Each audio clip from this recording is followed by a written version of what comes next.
पूरा अपना फोकस बनाएंगे। अपनी पेन, कॉपीज, बाइबल, डायरी सब तुम्हें तैयारी से आना है, क्योंकि ये तुम यूनिवर्सिटी में आते हो।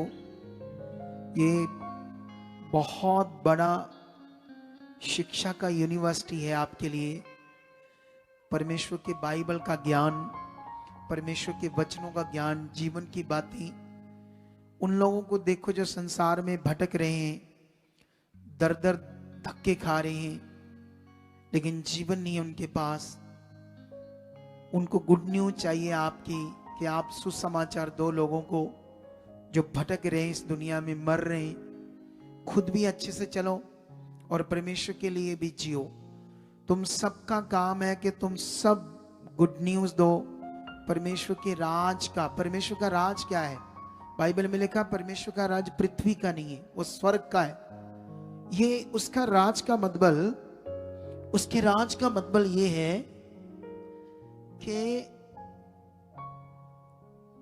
ये मनुष्यों के अंदर है उसका राज। उसकी मनुष्य के अंदर सारी बुराई खत्म हो जाए और वो पवित्रताई से परमेश्वर की इच्छा पूरी करी, ये उसका राज है मनुष्यों के अंदर। हालेलुया। तो इस राज की सेवा मुझे दी परमेश्वर ने और आपको भी दी है, हर एक को दिया। और जब तक तुम परमेश्वर के सामने नहीं जाओगे, ये मांगोगे नहीं कि परमेश्वर जो सुसमाचार मैंने देना है, मेरी जिंदगी में रखा, रास्ते खोल चुके, मैं सुसमाचार दे रहा हूं। आप गाड़ी में कहीं भी आपको, यहाँ हमारे पैम्फलेट है, हमारे पैम्फलेट जो पिछले दिनों में हमने बनाए थे, इस मिनिस्ट्री के लिए बनाए थे थोड़े से पैम्फलेट। टीम कहाँ गई है? एक तो ये बंदे नहीं ढूंढ में मिलते, 2 मिनट में पता नहीं कहां चले जाते ये लोग। ये वाले थे, दिखाओ अभी कितने हैं यहां पर?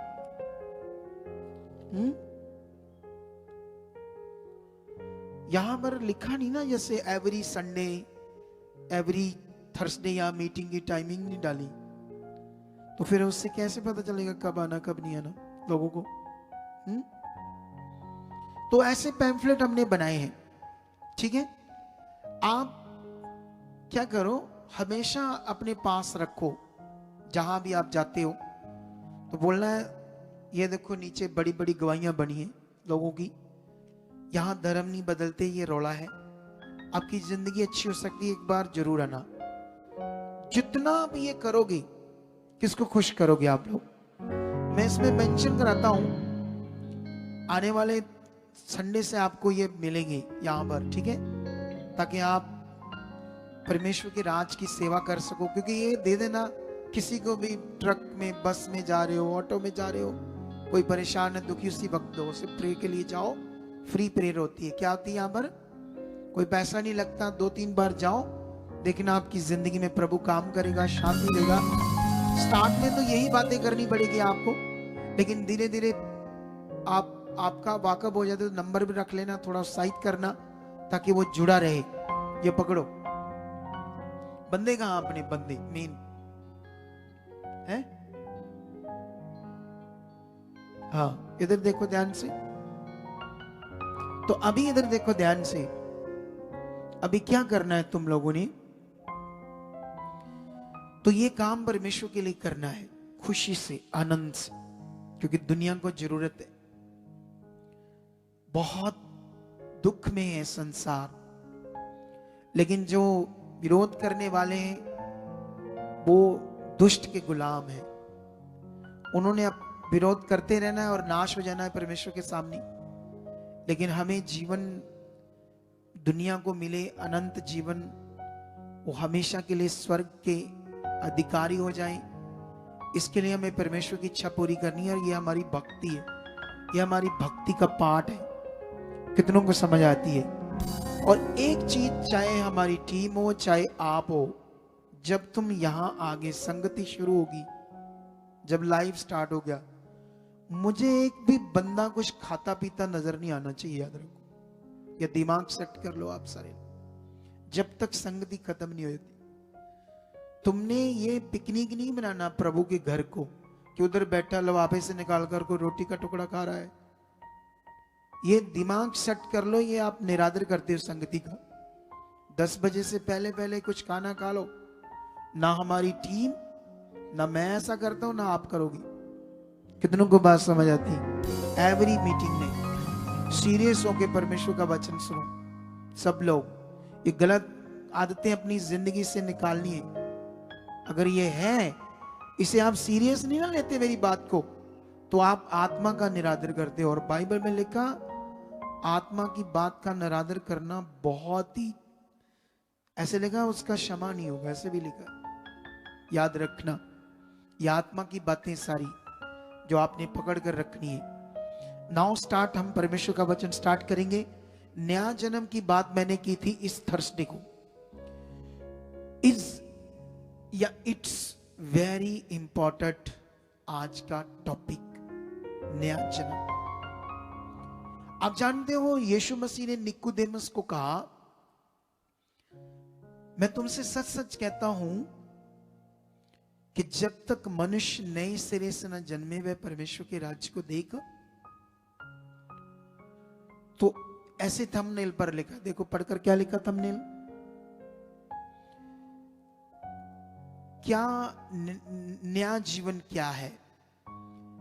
अगर समझ नहीं आया तो स्वर्ग में जाना हो जाएगा मुश्किल। ये बड़ा पॉइंट है हमारे लिए। क्यों हम परमेश्वर का वचन सुनते हैं? क्योंकि ये जीवन की बातें हैं। अगर हम जीवन की बातों को पकड़ेंगे नहीं तो हम सिंपल आकर बैठते हैं, मतलब ऐसे सिंपल छोटा दिमाग रखकर, तुम्हें घर जाना है, फिर सुनना है, पॉइंट नोट करने हैं। जब तुम इसमें अपने आप को ढालोगे तुम वचन सुनने के बिना नहीं रह पाओगे। जब तुम इसमें अपने आप को ढालोगे तुम प्रेयर करने के बिना नहीं रहोगे। फिर जब तुम प्रभु के साथ, परमेश्वर के साथ चलना शुरू हो जाओगे तो गंदी बातें तुम्हें बुरी लगेगी। मैं शारीरिक लोगों के बीच में 10 मिनट नहीं बैठ सकता। अगर वो शारीरिक बातें कर रहे हैं ना, तो मेरे लिए मुश्किल हो जाता है उनके बीच में बैठना। मैं सुन नहीं सकता हूं शारीरिक बातें। कितनों को बात समझ आती है? ये तब होता है जब हमारी लिव लग जाती है, जब हमारे अंदर नया जीवन आ जाता है। जब नया जीवन आ जाएगा तो संसार की बातें, गलत बातें, आपको नफरत होगी उनसे, आप सुनोगे नहीं, उन बातों से दूर रहोगे। अगर ये नहीं है नया जन्म, तो आप संसार की बातों के साथ हो, शरीर की बातों के साथ हो। और जो शरीर की बातें हैं, संसार की बातें हैं, फालतू बातें हैं, फिजिकल है, और उनमें हमारे लिए जीवन नहीं, अनंत जीवन। तुम्हें ये सीखना है। लेकिन यहां पर अभी मैं कई सारे वचन आपको पढ़ाने वाला हूं, वो भी शॉर्ट में, ताकि मैं अपने मैसेज को भी कंप्लीट कर सकूं आज के लिए और आप बात को भी पकड़ सको। सबसे पहले मैं यूहन्ना की बुक में जाऊंगा, बाइबल के अंदर।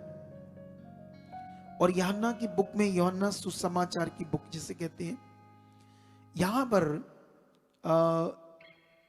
अगर तुम 4 अध्याय पढ़ोगे तो यहां पर एक सामरी औरत के पास यीशु आता। सामरी औरत का एक सीन है यहां, बाइबल का एक वाक्या है, जो एक कुएं पर पानी का घड़ा लेकर जल भरने आती है, पानी भरने आती है एक बर्तन में। तो यीशु वहां बैठा और उसको कहता है कि जब वो पानी भर लेती है, कहता मुझे पानी पिला, अगर मैं पढ़ दूं जल्दी जल्दी तो अच्छा रहेगा तुम्हारे लिए।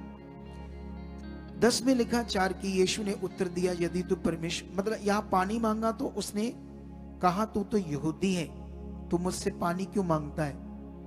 क्योंकि ये विषय छोड़ दो। क्यों ऐसा उसने कहा?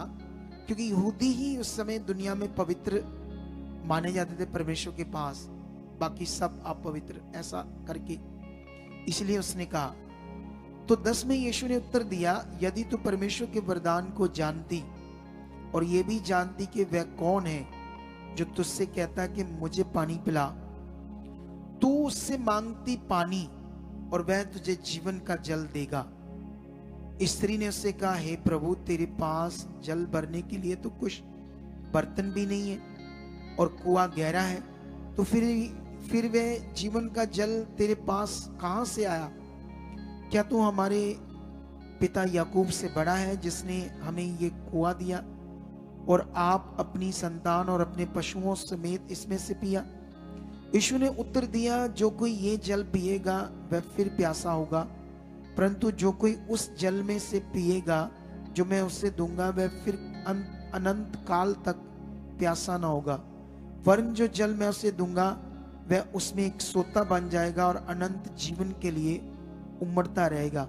स्त्री ने उससे कहा, हे प्रभु, वह जल मुझे दे ताकि मैं प्यासी ना हूं और ना जल भरने को इतनी दूर आऊं। सुनो इधर देखो ध्यान से, रचना में समझना पड़ेगा क्या वह क्या है, टॉपिक क्या है, वचन का जो समझ है वो क्या है। इसको समझाने के लिए मुझे एक वचन और पढ़ देता हूं, उसके बाद मैं बात करूंगा। इसी का 7 अध्याय फिर यीशु मसीह कहता है 37 में, एक पर्व था यहूदियों का, उसमें खड़ा होकर पर्व के अंतिम दिन जो मुख्य दिन है, यीशु खड़ा हुआ और पुकार कर कहा, यदि कोई प्यासा हो तो मेरे पास आए और पिए, और जो मुझ पर विश्वास करेगा, जैसा पवित्र शास्त्र में आया, उसके हृदय में जीवन के जल की नदियां बह निकलेंगी। हालेलुया। अभी ध्यान दो, अब यीशु मसीह भी लोगों को प्रचार कर रहा है। जो बात इंसान को नहीं पता वो बतानी पड़ेगी। कितनों को बात समझ आ रही है? दुनिया को नहीं पता परमेश्वर कौन है, स्वर्ग का रास्ता कौन है। ये दुनिया हमारी रिलेटिव्स है, सारी अलग अलग जातियां भी, हम सके रिश्तेदार हैं, आदम और उसकी पत्नी से पैदा हुए, लेकिन वो भटके हुए तो वो विरोध करेंगे, झगड़ा करेंगे, बहुत कुछ करेंगे, लेकिन हमें उन्हें बचाना है। जो उन्हें नहीं पता वो बताना है। अगर यीशु नहीं बताएगा इस औरत को जीवन के जल के बारे में, तो उसको कैसे पता चलेगा? कितनों को बात समझ आती है? नीचे अगर तुम 4 में पढ़ोगे तो वो औरत यीशु को कहती है कि मुझे ये जल दे जिससे मैं प्यासी ना रहूं और ना इतनी दूर मैं पानी भरने को आऊं। उसका दिमाग मोटा था, मोटा मतलब उसको आत्मिक बातें समझ नहीं आई। आज भी यहां लोग आते बैठते हैं, बैठे रहते सुनते रहते, उठकर चले जाते हैं। 3 साढ़े 3 बजते हैं तो दिमाग पीछे लग जाता, अब जाना है, लंगर खा कर निकलना है। कुछ लोग होते हैं जो लंगर भी नहीं खाते, निकल जाते बड़बड़।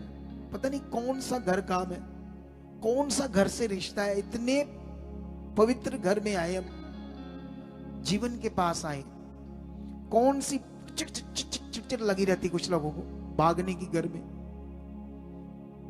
ऐसे लोग ब्लेस नहीं रहेंगे, माइंड मत करना।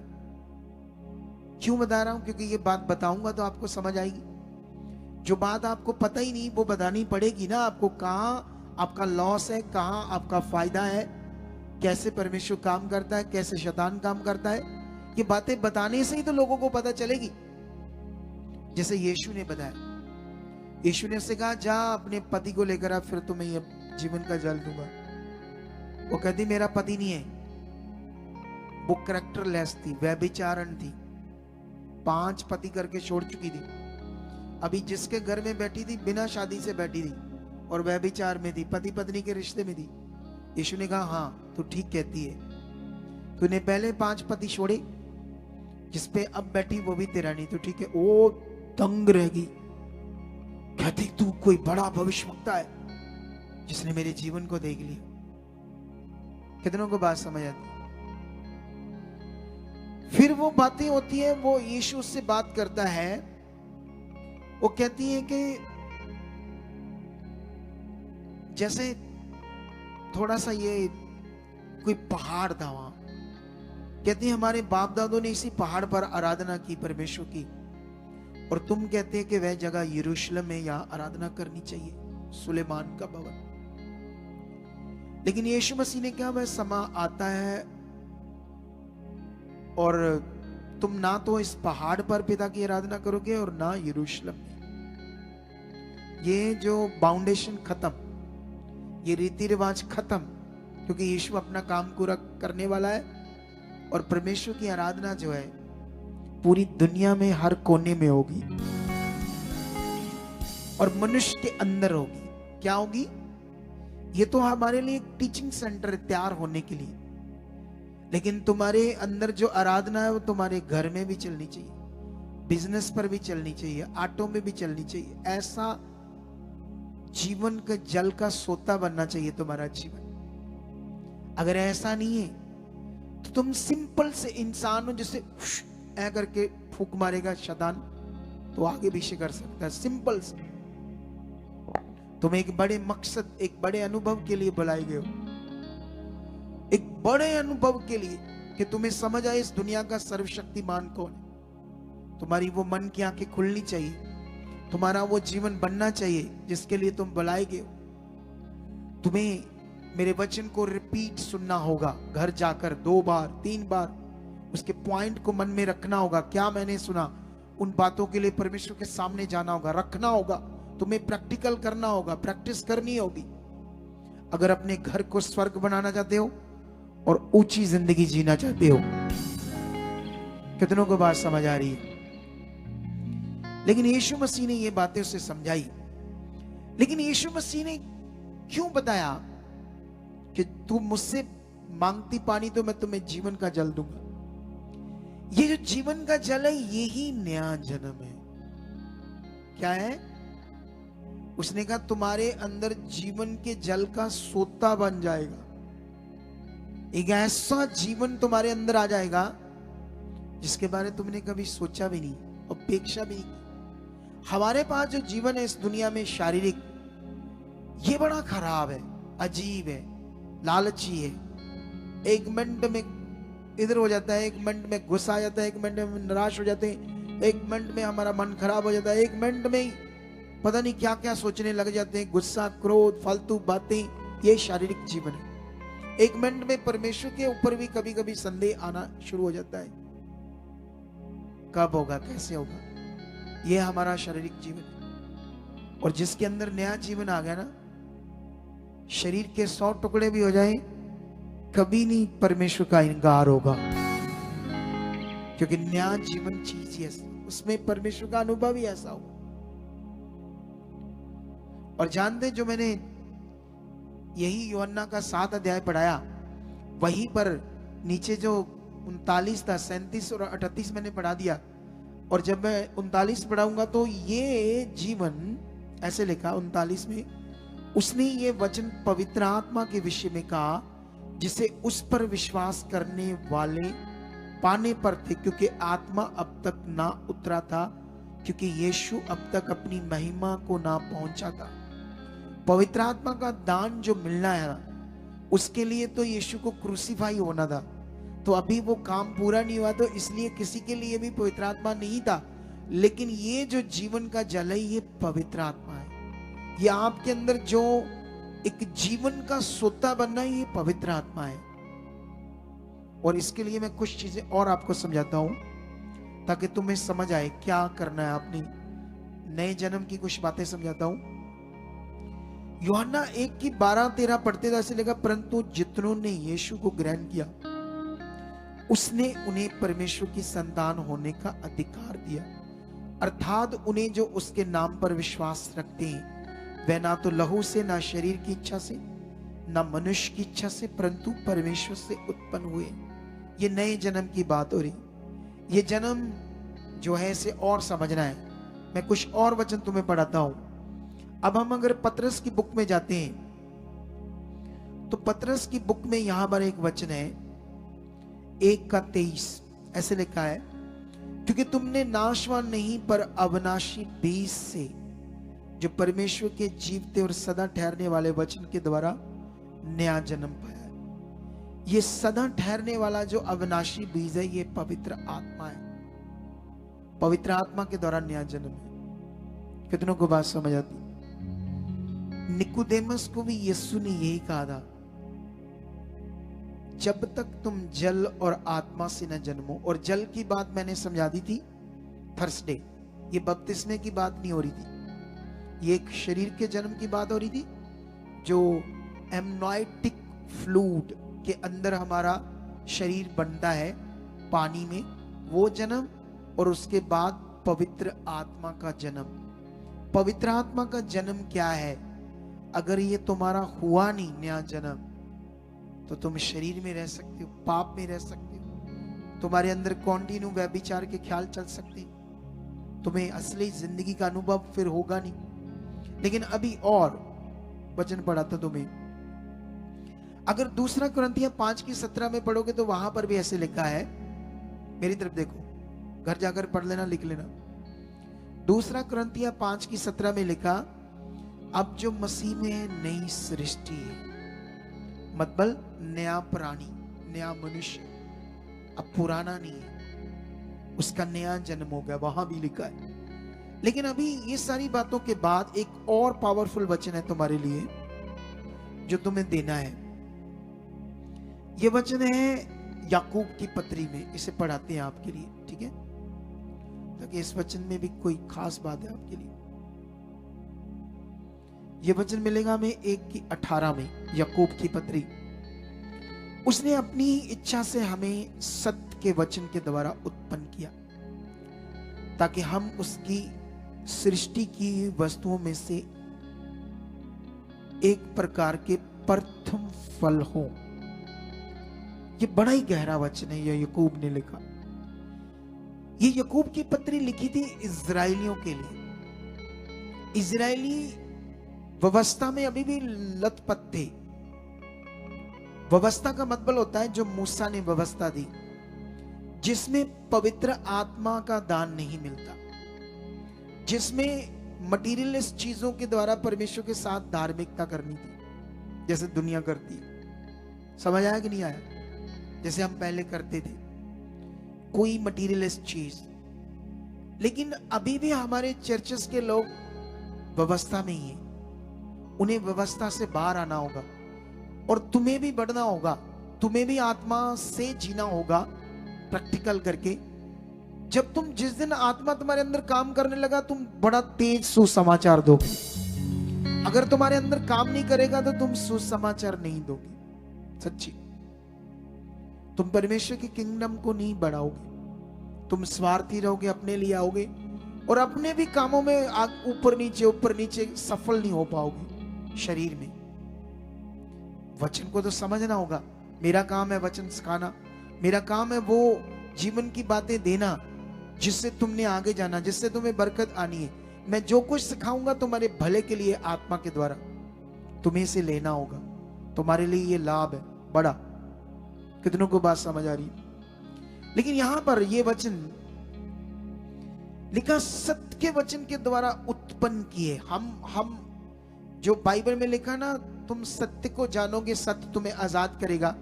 ये यीशु मसीह का जन्म है, उसके द्वारा जो उसने प्रोसेस किया छुटकारे का, इसको कहते हैं सत्य का वचन। और उसी सत्य के वचन में आता पवित्र आत्मा, और मेन आता पवित्र आत्मा। यीशु ही पवित्र आत्मा है। कौन है यीशु? कितनों को बात समझ आती है? पहले यीशु बॉडी में था, अब वो कैसे है? पवित्र आत्मा है। ऐसे लिखा, मसीह का आत्मा तुम में। यीशु ही अब पवित्र आत्मा है। यीशु ही पहले यहोवा था, फिर पुत्र बना, फिर असल अपने रूप में आ गया पवित्र आत्मा में। तो वो जो यीशु है, जो पवित्र आत्मा है, अब उसी पवित्र आत्मा सत्य के वचन से तुम उत्पन्न हुए, नया जन्म हुआ है। तो जो नया जन्म हुआ है, इसमें करना क्या है तुमने? अगर तुम्हें समझ नहीं है तो तुम तो हवा में बातें करते रहोगे, टकरे मारते रहोगे, और असल लाइफ को पकड़ नहीं पाओगे। और ये लिखा, जितनी भी चीजों की सृष्टि की है परमेश्वर ने,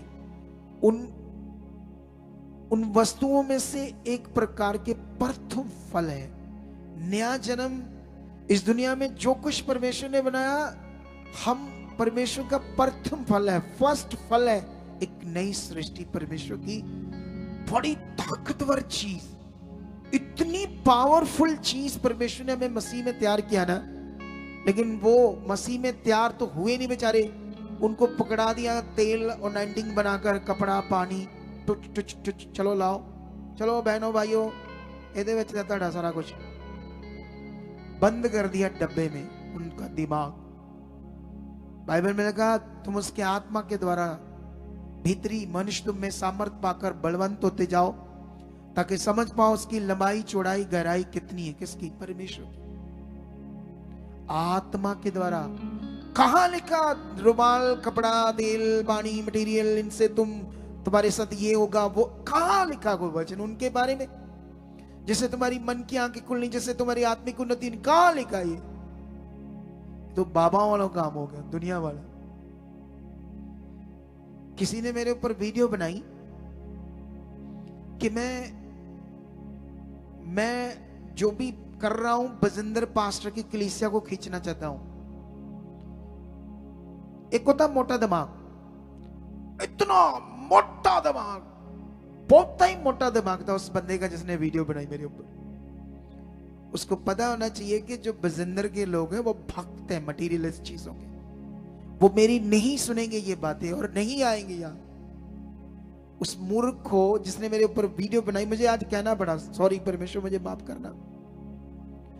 उसको समझ होना चाहिए कि किसी को अपनी ओर खींचने के लिए उसके जैसा बनना पड़ता है, उनके जैसी बातें करनी पड़ती है। जैसे कोई नटंकी नहीं करते लोग, जैसे वो क्या कहते हैं, किसी को ठगना तो प्रेम की बातें करते हैं, हाँ मैं तेरा भाई हूं, मैं तेरा हूं। तो मैं तो ऐसी शिक्षा देता हूं जिसको सुनकर लोग भाग जाएंगे। मेरी ऐसी हार्ड और पवित्र शिक्षा है जो शरीर के लोग सुन ही नहीं सकते, तो वो कैसे आएंगे बोलो? मैं तो वीडियो बना रहा हूं कि वो अवैध उसकी प्रॉपर्टी थी, अभी उसकी वीडियो सामने आई, कानों में उंगलियां देने वाली, ओहो, प्रूफ के साथ बनाई किसी बंदे ने, व्यभिचार की, खुद करता था वो। ऐसे लोग मसीहत की बदनामी कराते। तो जब मैं ऐसी बातें कर रहा हूं किसी अगुए के लिए, तो वो लोग आएंगे, अंधभक्त लोग उसके पास जाएंगे जो वैसी चीजें करता है, उसको फायदा हो जाएगा जो ऐसी चीजें करता है। मुझे नहीं फायदा, और मुझे कोई फायदा नहीं चाहिए, कोई शारीरिक। मुझे वो काम चाहिए जो खुदा ने मेरे लिए रखा है, और बहुत रखा है, बहुत। कितनों को बात समझ आती? अभी ध्यान दो, अभी मैं ये बात करता हूं और ज्यादा, यहां प्रथम फल है इस दुनिया में जो कुछ खुदा ने बनाया, एक ऐसी चीज, नई सृष्टि बनाई, नया जन्म।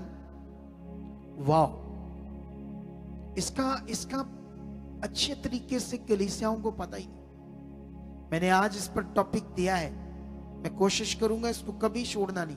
हो सकता है 1-2 बार इसके और पॉइंट बताऊं। आने वाले थर्सडे संडे प्रभु भोज की मीटिंग है, व्हाइट गारमेंट्स पाकर आना है, ये भी वचन पूरा करना है। लेकिन मैं इसमें भी ये पॉइंट जारी रखूंगा आपके लिए, ताकि आप नए जन्म के ऊपर भी फोकस बना सको और इससे प्रैक्टिकली बढ़ सको, क्योंकि ये बढ़ना बड़ा जरूरी है हमारा। अब यहां पर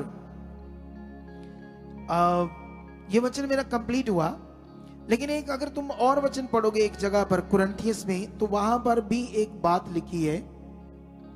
अगुआ क्या करता है, हमें नया जन्म देने में वो वचन देता है, काम करता है नया जन्म देने में हमारे लिए। ये बात पौलुस कह रहा है कुरिन्थियस के लोगों को, ठीक है? ऐसा लिखा है 4:15 में, क्योंकि यदि मसीह में तुम्हारे सिखाने वाले 10,000 भी होते तो भी तुम्हारा पिता बहुत से नहीं, इसलिए कि मसीह यीशु में सुसमाचार के द्वारा मैं तुम्हारा पिता हुआ। मतलब सुसमाचार के तुम्हारा द्वारा नया जन्म हुआ। कितनों को बात समझ आती? सुसमाचार ही तुम्हारा नया जन्म है। सुसमाचार को समझना ही तुम्हारा नया जन्म है, जिसमें उस सुसमाचार को विश्वास करके ही पवित्र आत्मा का दान मिलता है। लेकिन अभी अगर इसे और डीपली पकड़ना है सारे को, तो मैं इसे तुम्हें ले जाता हूं एक बुक में जिसका नाम है रोमियो, और वहीं से मैं आज टॉपिक खत्म कर दूंगा अपना आज की शिक्षा का। 6 में लिखा, तो हम क्या कहें, क्या हम पाप करते नहीं कि अनुग्रह बहुत हो? कदापि नहीं। हम जब पाप के लिए मर गए तो फिर आगे को उसमें कैसे जीवन बताएं? क्या तुम नहीं जानते कि हम सब जिन्होंने मसीह यीशु का बपतिस्मा लिया उसकी मृत्यु का बपतिस्मा लिया, अतः उस मृत्यु का बपतिस्मा पाने से हम उसके साथ गाड़े गए।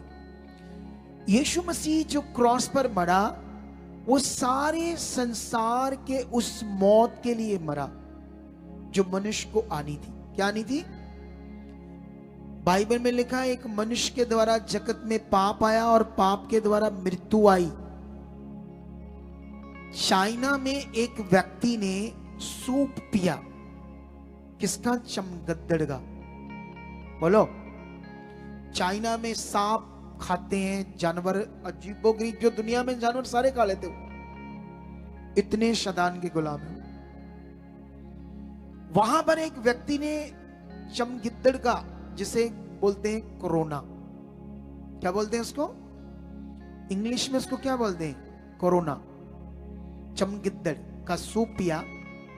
उस चमगिद्दड़ के अंदर एक वायरस था जो उसके अंदर चला गया और उस वायरस ने पूरी दुनिया को हिलाकर रख दिया।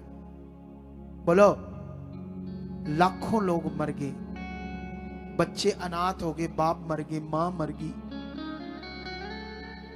मां की जो ममता उससे वंचित हो गई एक मनुष्य की गलती से। कितनों को पता आता है? उसे बोलते कोरोना वायरस। जब आदम ने पाप किया तो उनके अंदर भी एक वायरस आया, उसे बोलते हैं सिन वायरस, पाप का वायरस, जो उनके ब्लड में आ गया। और आज हर मनुष्य के अंदर पाप है।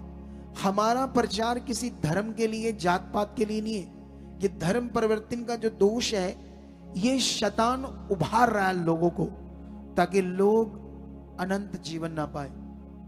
तुम लोगों की बातें सुनोगे तो अनंत जीवन खो दोगे।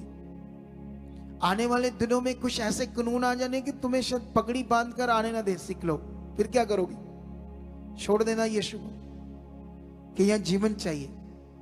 बोलो, तो फिर खड़ा होना पड़ेगा तुम्हें लोगों के सामने, क्योंकि कोई तुम्हें रोकेगा नहीं जब तुम खड़े रहोगे। तुमने डरना नहीं किसी इंसान से। शैतान ने कई कुछ करने की कोशिश करनी है ताकि लोगों को अनंत जीवन ना मिले, लेकिन तुम्हें बढ़ना होगा। ये सिन वायरस से हम लड़ रहे हैं। हम सिन वायरस से लोगों को छुड़ाकर अनंत जीवन देना चाहते हैं, क्योंकि वो वायरस से बाइबल में लिखा हर एक मनुष्य के लिए मौत आ गई। उस मौत से छुड़ाने के लिए यीशु मसीह ने अपनी मौत ली। यीशु की कुर्बानी का मीनिंग समझो। ये किसी कौम जात की कुर्बानी की बात नहीं हो रही, ये अनंत जीवन पाने की बात हो रही, पाप से मुक्त होने की बात हो रही। तुम क्यों, कुछ लोग यीशु में चलकर भी पाप से मुक्त नहीं होते? अभिलाषाएं चीजों की ज्यादा है, और जो नया जीवन है, बाइबल में ऐसे क्यों लिखा है? एक वचन बड़ा खतरनाक वचन है जिसका एक्सप्लेन अच्छे से नहीं करते लोग। वो वचन है, यीशु ने कहा, जो स्वर्ग का रास्ता है वो तंग है, क्राउड है, सकरा है, पंजाबी च कहते पीड़ा है। और जो स्वर्ग को जाता है वो रास्ता सकरा है, क्राउड, बहुत पीड़ा, तंग। और जो नरक को जाता है वो खुला है। और हमारे लोग इसको समझते हैं बड़े ही दुख आने हैं, इसको ये कहते हैं तंग रास्ता। एक्सप्लेन गलत करते। इसलिए ये तंग है क्योंकि एक व्यक्ति अपना पाप छोड़ना नहीं चाहता। संसार की जिंदगी को छोड़ना बहुत मुश्किल है। व्यभिचार छोड़ना, गलत वीडियो देखना, गलत रिश्ते बनाना छोड़ना मुश्किल, इसलिए ये तंग है रास्ता। इसलिए क्योंकि इस पर लोग जाना नहीं चाहते। लोग बात ठगियां मार रहे, गंदे काम कर रहे, सब चीजें गलत कर रहे हैं, इसीलिए वो ज्योति के पास आना नहीं चाहते। उन्हें पता है नशा करता हूं तो छोड़ना पड़ेगा। यहां कहते हैं नशा छोड़ दो, नशा तुम्हारा छूट जाएगा। तो वो छोड़ना नहीं चाहता, इसलिए आना नहीं चाहता इधर। बुराई नहीं छोड़ना चाहते इंसान, अपनी गंदगी नहीं छोड़ना चाहते, अपनी चंगाई तो चाहते हैं मिल जाए। इसीलिए ये तंग है रास्ता। इसलिए यीशु ने कहा, इसीलिए तुम्हें नया जन्म चाहिए। कितनों को बात समझ आ रही है? मनुष्य संसार में मेले हैं, त्योहार है, वो जब आते हैं तो बबोल का जब मुंह बड़ा, प्रभु में स्वागत है, आप एक ही घंटे ही चुप करके बैठे। वो चीजें गड़बड़ हो रही है उनकी जिंदगी में। उसका सोच आती है उनके अंदर कि वो बंद हो जाना, ये हो जाना। जब नया जन्म हो गया ना, तो वो मेले कुछ भी नहीं है संसार के। जो मेला तुम्हारे जीवन में होगा, जीत का मेला। हमने मनाया ना अभी जीत का मेला। कैसे आना चाहिए था वहां, जलेबियां। अभी जो मीटिंग होगी उससे भी बड़ी होगी। Are you ready? हम प्लान कर रहे हैं फरवरी में करने की, अजनाला में, और करेंगे दिन को। शाम को तो हो नहीं पाएगी, ठंड इतनी होगी। तो आप तैयार हो फरवरी में? क्या जीत का मेला मनाने के लिए तैयार हो? जैसे दुनिया में मेला मनाते थे वो भी मेला होगा, इस बार तो और जबरदस्त मेला होगा। दुनिया को देख रहे हो ना, इसलिए सोचते हो क्या करना है। पकड़ना पड़ेगा ये बातें तुम्हें। अभी मैं जलालाबाद में गया, ये बात मैं क्यों बता रहा हूं, लोगों को उत्साहित होने के लिए। वो बहन भाई वहीं बैठे होंगे दोनों ब्रांच में।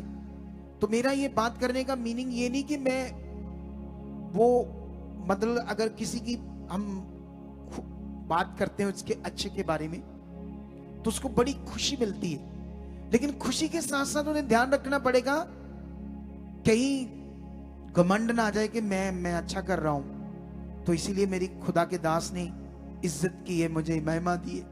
यहां ध्यान रखना पड़ेगा लोगों को, नहीं तो शैतान काम कर सकता है। और जो लोग दूसरे उनको उत्साहित करने के लिए बात करते हैं वो भी ऐसा जिए परमेश्वर के लिए। वहां पर अभी बैठे होंगे, मैं गया वहां पर, तो वहां ना एक लड़की है, उसकी 40 एकड़ जमीन है और वो घर में अकेली लड़की है, ठीक है। तो पिछले 2-2.5 साल पहले वो बचाएगी इस मिनिस्ट्री में आकर, जब वो 2-1.5 करोड़ लगा चुके थे। उनका घर ही दुष्ट आत्माओं से भरा था, दुनिया का कोई बाबा, कोई धार्मिकता उन्हें छुड़ा नहीं पा रही थी। और जब मैं उनके घर में गया, मैं एक रात सोया और शैतान मेरे पास आकर मेरा कंबल उतार दिया, उनके घर उतार कर मुझे कहता तू छुड़ा लेगा इनको। माना पास्टर हुए थे, मौत निकल जाते ही देख के शैतान को। कईयों के साथ हुआ ऐसा, एक हार्ट अटैक से मर गया, ऐसे शैतान ने अटैक किया। तो इसीलिए मजबूत बनना पड़ेगा, और मजबूती आपकी है पवित्रता। एक ही चीज है यीशु मसीह में, पवित्रता ही जो तुम्हें मजबूत कर देगी, शैतान को भी हिला कर रख दी। छू भी नहीं पाएगा अगर तुम पवित्र हो। अगर पवित्रता ही नहीं है तो फिर मारेगा वो तो। ये बात याद रख लो। होता गया वहां पर, वो छुड़ाए जाते हैं, बीच में बड़ा अच्छा हो जाता है, बड़ी लिव लग जाती है उसकी, बीच में कुछ काम धाम में गैप डाल दिया, शैतान उसको आगे पीछे कर रहा फिर। लेकिन मैं उत्साहित कर रहा हूं, एक बीच में हालात आ गया, उसका पापा की नाड़ियां ब्लॉक होगी, हार्ट की सारी। उसने हमें बताया ना, उसने प्रे कराई ना, लेकर आई। अब शैतान ने बुद्धि बंद कर दी। मुझे पवित्र आत्मा ने कहा, मैंने टीम को कहा मेरी बात कराओ, पता नहीं क्यों मुझे उससे बात करने के लिए परमेश्वर कह रहा है। जैसे मैंने बात की, सुबह के 8:30 बजे थे, वो रोने लगी, कहती मैं तो अपने फादर को लेकर जा रही हूं कोई मतलब स्कॉट हॉस्पिटल, 8 लाख मांगा उन्होंने, बाईपास सर्जरी होनी। मैंने उससे कहा नहीं जाना, मना कर दिया मैंने। सोच लो, कभी कभी मैं लोगों को बोलता हाँ दवाई खा लो, हाँ ट्रीटमेंट करा लो, बंद ना करना भी, मैं ऐसे भी बोलता हूं आत्मा में। लेकिन मैंने उसे सीधा बोल दिया कि तूने नहीं जाना। फिर मैंने उन्हें बताया क्या करना है, फिर वो गए नहीं। आज नाड़ियां खुल चुकी है, ओरियां, ऑपरेशन कैंसल, 8 लाख भी बच गया। कितनों को बात समझ आई? फिर वो मन फिर आती है, फिर प्रभु के नजदीक आती है, फिर उसके साथ परमेश्वर एक रिश्ता जोड़ता है, एक और लड़के का, वो उस एरिया का पटवारी है, सरकारी गवर्नमेंट जॉब पटवारी। उन दोनों का रिश्ता जुड़ता है। बीच में गड़बड़ होती क्योंकि आगे पीछे थे। फिर मैं समझाता था पहला दर्जा दो, संगति टाइम से रहो। वो संगति में भी टाइम से नहीं आते थे, कभी आगे कभी पीछे। इन दिनों में उन्होंने इतना अच्छा मन बनाया ब्रांच में। 40 एकड़ जमीन उसकी, 40 एकड़ ही उसके, वो जिसके साथ उसकी शादी होनी है वो पटवारी भी है। दोनों की बड़ी बड़ी कोठियां हैं, घर है, सब कुछ है। छोटी सी ब्रांच है, कमरे भी छोटे छोटे हैं, सिंपल से। हमारे बंदों को मैं लेकर गया साथ में, तो वो कमरों में मैंने कहा तुम लोग रह लो, ਅਸੀਂ ਨਹੀਂ ਇੱਥੇ ਰਹਿ ਸਕਦੇ, ਅਸੀਂ ਤਾਂ ਹੈਗੇ ਨਾਡੂ ਖਾਂ ਦੀ ਨਾਡੂ ਖਾਂ 5 स्टार होटल जाने ही पैसे दे देंगे, हम हमें कमरा ले दो। वो दोनों 2 दिन उस चर्च में रहे, छोटे कमरों में, और रात दिन वहां सेवा की। मेरे आने से पहले पेड़ लगाए, बूटे लगाए, सफाइयां की। इधर बेचारा कोई दिहाड़ी लगाता है, तुम आते हो 12 बजे। वो रिच है, सब कुछ उनके पास है, लेकिन समझ आया परमेश्वर क्या है। ऐसी जिंदगी जीनी पड़ेगी तुमको, सबको परमेश्वर के लिए। और जिनकी मैं बात कर रहा हूं उन्हें और अभी जीना पड़ेगा परमेश्वर के लिए। अब वो किसान सिख के दोनों परिवार, ठीक है। तो मैंने उससे कहा, कुड़ी को शादी की बात हो रही है। कहती, मैंने कहा चल ऐसा कर, तू मेरे चर्च आ जाना, वहां मैं तेरा निकाह कर दूंगा। तुम्हारे रिश्तेदार हैं, ये है वो है, तो शादी तू निकाह करना प्रभु के सामने, वचन पूरा करना, तो तब परमेश्वर की महिमा रहेगी। तो एक पार्टी कर लेना ताकि वो भी खुश रहे। कहती नो, इसी ब्रांच में मेरी शादी होगी और सारे मेरे रिश्तेदार भी आएंगे और निकाह होगा। मैं कहा वाह, मजा आ गया। ऐसे टुटे टुटे जे बंदे गई, कुछ भी नहीं है पल्ले। लै साडा प्राहुणा नाराज हो जू, लै साडी बीबी नाराज हो जू, सिर ते चुक लो बीबी नू ते ले लो शैतान नू ठोकरों के लिए। कितनों को बात समझ आ रही मेरी? तुम्हें पता तो होना चाहिए तुम सर्वशक्तिमान के पास हो, जिसने दुनिया रची है। दुनिया का क्या डर है तुम्हें? मुझे ये नहीं समझ आता। खुदा है वो जिसको दुनिया जंगलों में ढूंढ रही, पता नहीं कहां समाधियां लगा रहे, क्या कर रही, जिसको तुमने पा लिया। अब उससे समझना होगा, तुम्हें बढ़ना होगा। नया जन्म जो है, जो मैं तुम्हें समझा रहा हूं। अब देखो, यहां तुम्हारा पुराना जीवन मर गया यीशु के साथ, और तुम नए जीवन में खड़े हो गए। उसके साथ नया जन्म तुम्हें मिल गया यीशु के साथ, और लिखा वैसे ही हम अब नए जीवन की सी चाल चले। अब तुम्हें नए जीवन की चाल कैसे चलना, थोड़ा सा और पढ़ते हैं। क्योंकि यदि हम उसकी मृत्यु की समानता में उसके साथ जुट गए हैं, तो निश्चय उसके जी उठने की समानता में भी जुट जाएंगी। लिखा जब उसकी मृत्यु की समानता में जुट गए, तो जी उठने की समानता में भी निश्चय जुट जाएंगे। हम जानते कि हमारा पुराना मनुष्य तब यीशु के साथ क्रूस पर चढ़ाया गया ताकि पाप का शरीर व्यर्थ हो जाए और हम आगे को पाप के दास्तों में ना रहे, क्योंकि जो मर गया वह पाप से छूटकर धर्मी ठहरा। इसलिए यदि हम मसीह के साथ मर गए तो हमारा विश्वास है कि उसके साथ जिएंगे भी, क्योंकि ये जानते हैं कि मसीह मरे हुओं में से जी उठकर फिर मरने का नहीं, उस पर फिर मृत्यु की प्रभुता नहीं होने की। क्योंकि वह जो एक बार मर गया तो पाप के लिए एक ही बार मर गया, परंतु जो जीवित है तो परमेश्वर के लिए जीवित है। ऐसे ही तुम अपने आप को पाप के लिए तो मरा, परंतु परमेश्वर के लिए मसीह यीशु में जीवित समझो। ये नए जीवन की चाल का वचन है। तुम्हें इसको मैंने पढ़ा दिया, 6 से लेकर 14 तक पढ़ाता हूं, और तुम्हें इसे रोज पढ़ना है अपनी जिंदगी में। ये वचन रोज, हर रोज पढ़ना है, जब तक तुम्हें मुंह जुबानी दिमाग में याद ना हो जाए ये वचन। क्या रेडी हो करने के लिए? और जिसको पढ़ना नहीं आता उसके बच्चे पढ़ेंगे आपके साथ रोज। मुंह जुबानी ये आना चाहिए, तब तुम्हें नवा जन्म पाने में समझ आएगी क्या करना, प्रैक्टिकल क्या करना। अभी नए जन्म कुछ नहीं, अभी तो दया काम कर रही, काम हो रहे। नया जन्म का विषय बड़ा बड़ा है, हजारों क्या बड़े बड़े पास्टरों को भी नहीं इसका पता। कितनों को बात समझ आ रही है? उनको भी नहीं पता। झूठ बोलते हैं वो पुलपट के ऊपर बड़ी चीजों के। समझ आया ही नहीं आया? यहां पर लिखा है, इसलिए पाप तुम्हारे नश्वर शरीर में राज्य न करे कि तुम उसकी लालसाओं के अधीन रहो, और ना अपने अंगों को अधर्म के हथियार होने के लिए पाप को सौंपो, पर अपने आप को मरे हुओं में से जी उठा जानकर परमेश्वर को सौंपो, और अपने अंगों को धर्म के हथियार होने के लिए परमेश्वर को सौंपो। तब तुम पर पाप की प्रभुता न होगी, तुम व्यवस्था के अधीन नहीं वरन अनुग्रह के अधीन हो। बाइबल में लिखा, तुम्हें अब आत्मा से अपनी अभिलाषाओं को मारना होगा। तुम्हारे अंदर लालच है चीजों का, कोई बात नहीं, लेकिन ये परमेश्वर से पाओ, परमेश्वर से पालो। अभी जो मेरी डील होने वाली है उसमें जितना पैसा मुझे आने वाला ना, तुम 10 साल से नहीं कमा पाओगे। एक ही डील में परमेश्वर मुझे दे देगा, क्योंकि मैंने परमेश्वर क्या कि जब ये बीज निकाला ना, ये देखो बीज मेरे पास आता है, बड़े पैसे आते रहते इधर उधर से, मैंने इसको डालकर बोलना परमेश्वर मैं लाखों गुना बो चुका हूं, मुझे पता है इसकी वैल्यू क्या है। और जो जो जैसे वो एक भाई जिसकी 1.25 लाख सैलरी होगी है, 3 मंजिला घर मिला है, पता नहीं मुझे क्यों आत्मा यहाँ बैठे बैठे कुछ समझा रहा था उसके लिए। उसको मैं बताना चाहता हूँ, डरना नहीं, लालच नहीं करना, पूरा अपनी सैलरी का बोना 2.25 लाख का होता है, कम से कम 17,500। कितना?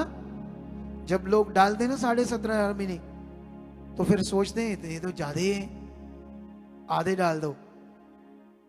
तो आधा डाला तो शैतान फिर अपनी सोच शुरू कर देता आपके प्रति। आपका बच्चा 4 लाख कमाता है, फौरन जाकर 40,000 डालो, खुश भी नहीं। मामूली सी बात है परमेश्वर के सामने, तुम्हें वो लाखों बोने वाला बना देगा।